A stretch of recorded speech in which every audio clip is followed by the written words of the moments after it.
മാത്രവുമല്ല, പുതിയൊരു ചോദ്യം ഈ സദസ്സിലോട് എനിക്ക് അടിവരയിട്ട് ചോദിക്കാനുണ്ട്. നമ്മൾ ശിർക്കിനെതിരല്ലേ? അള്ളാഹു അല്ലാത്ത ഒരുത്തന് കീഴ്പ്പെടുകയോ അവൻ പറയുന്നത് അവനും കൂടി കൂടിയെങ്കിലേ അള്ളാന്റെ പണി മുഴുവനാകുമെന്നോ വിചാരിക്കുന്ന ശിർക്കല്ലേ? എങ്കിൽ എന്റെ വിചാരം, എന്റെ കുഞ്ഞിനെ പൂർണ്ണതയോടുകൂടി സൃഷ്ടിച്ച് എല്ലാ വാക്സിനേഷനും കൊടുത്ത് പുറത്തേക്ക് കൊണ്ടുവരാൻ അള്ളാഹു മാത്രം മതി. പോരാ, അള്ളാന്റെ കൂടെ ഡോക്ടർമാരും ഗൈനക്കും കൂടെ കൂടണമെന്നാണ് വിചാരമെങ്കിൽ അത് ശിർക്കാണ്, കൊടിയ ശിർക്കാണ് എന്ന് വിശ്വസിക്കുന്ന ആളാണ് ഞാൻ.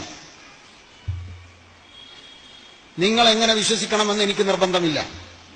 ഞാൻ അങ്ങനെ വിശ്വസിക്കുന്നത് കൊണ്ട് ഞാൻ എന്റെ ഭാര്യയോ എന്റെ മക്കളോ എനിക്ക് സ്വാതന്ത്ര്യമുള്ളയിടത്തുള്ള പെൺകുട്ടികളോ ഗർഭം ധരിച്ചാൽ ഒരു ഡോക്ടറെയും കാണാൻ സമ്മതിക്കില്ല. കാരണം ഞാൻ അവരോട് പറയും അത് ശിർക്കാണ്. ഒരു വാക്സിനേഷനും കൊടുക്കാൻ പാടില്ല. അത് കൊടുക്കുന്നതോടുകൂടി അള്ളാഹ്ക്ക് വിവരമില്ലാതെ ഇല്ലാത്തത് കൊണ്ട് വേറൊരുത്തന്റെ സാധനം കൊടുക്കുകയാണല്ലോ, അപ്പോഴും അത് ശിർക്കാണ് എന്ന് വിശ്വസിക്കുന്ന ആളാണ് ഞാൻ. നിങ്ങൾ എങ്ങനെ വിശ്വസിക്കണമെന്ന് ഇന്ന് രാത്രി പോയി കിടക്കുന്നതിന്റെ മുമ്പ് ആലോചിച്ചാൽ മതി.